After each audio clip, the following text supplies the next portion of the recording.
Hey guys, it's Santa here. I just put together a new build, literally played it only a couple hours, but it's slapping harder than my three other builds, so I'm going to be sticking on to it. It just did a Nightmare 100, so I will show you what I did to do that with the gear and the specs.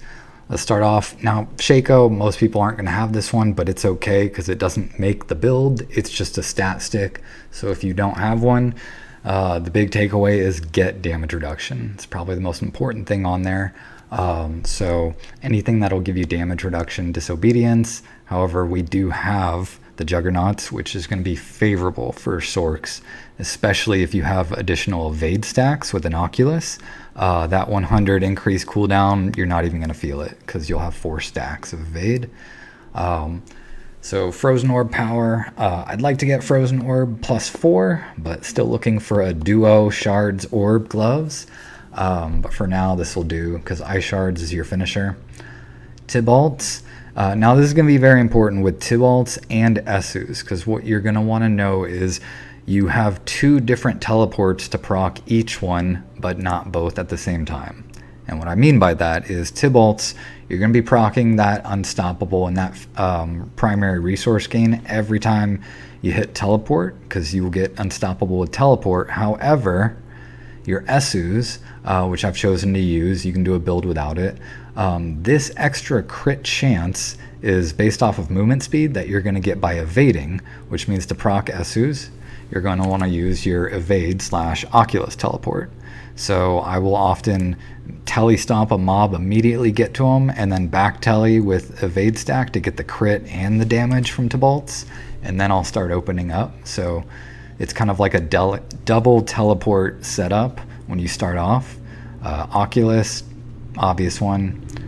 Now this is something I don't normally do. Since I was pushing a Nightmare 100, I went with Ever Living on an amulet, which I had never done before. The reason is because you're doing enough damage for a 100, but to make sure you don't get one shot, damage reduction is king.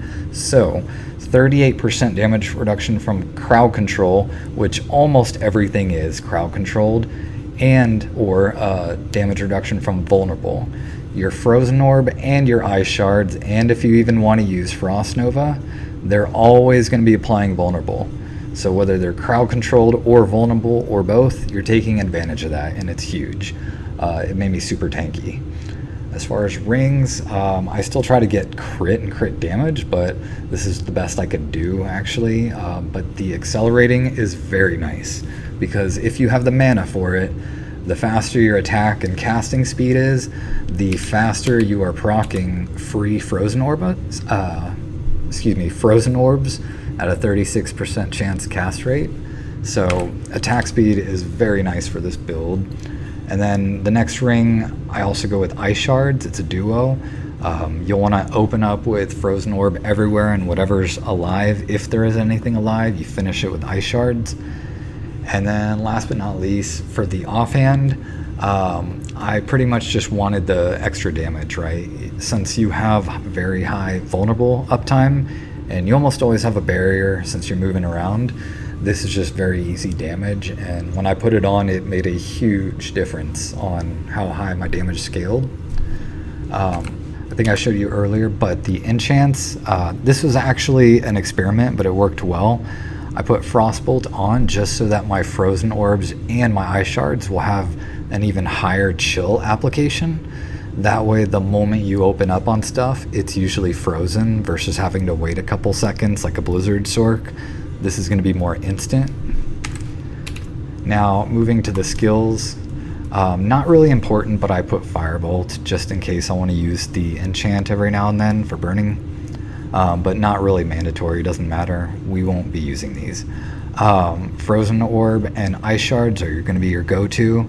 And then 1 point into Potent Warding, just preference, so you don't have to have it. More mana is huge because we need a lot of it, and then more damage cast above 50 mana. It's going to go both into your Ice Shards and Frozen Orbs. So this is very important. 1 point into Elemental Attunement is always enough. You'll usually refresh that instantly with lucky hits. I just went with 1 point into Flame Shield. I didn't get the movement speed, but it is optional. You can preference. You're going to be using Flame Shield as well to get more mana from the Tibalts. Teleport, damage reduction, easy one. You're spamming it all the time with Oculus, so 30% damage reduction is very nice to always have. Frost Nova, it's not that needed, but I still have it. Frozen Orb kind of does everything Frost Nova does. This is just a panic button. If I accidentally teleport into something crazy, like a bunch of goatmen, I can just pop a Frost Nova and buy myself time. And then damage reduction, of course, big on it, as well as getting a barrier every time you use any cooldown, huge. Lucky hit, max it out. These are optional, kind of just preference, but not mandatory with the build. I just want more chill and more barrier, and then skip everything else. Max out all these, they're going to be useful, more mana, damage, etc.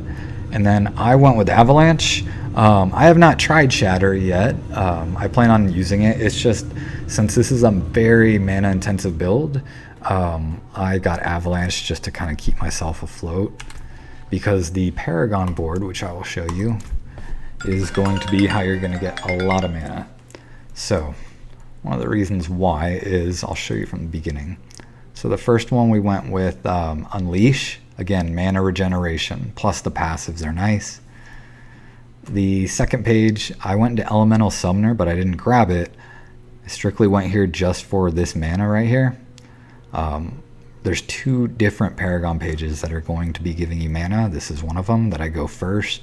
And then Territorial, damage reduction, it's a preference of mine. And then non-physical damage, but we'll talk about that later.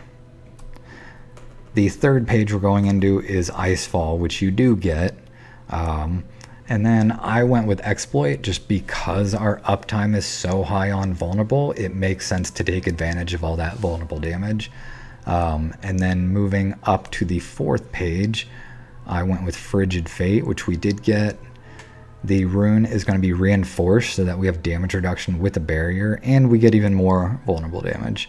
But this is optional. I like to have it here though. And then if you can, get the damage reduction from vulnerable enemies. Again, lots of uptime. And then the last page, we went with Enchant Master for the 5th Paragon board. This 20% stronger enchant is going to be nice because more Frozen Orbs, and then depending on what your other one is, I might switch this out for other builds, maybe Fireball, but the enchantment is good to have, and it's a good board. But that's going to pretty much wrap it up. If you have any questions, message me, but this is a fantastic build for farming, and it can clearly push a 100. So, oh, and a special thanks to everyone who helped me.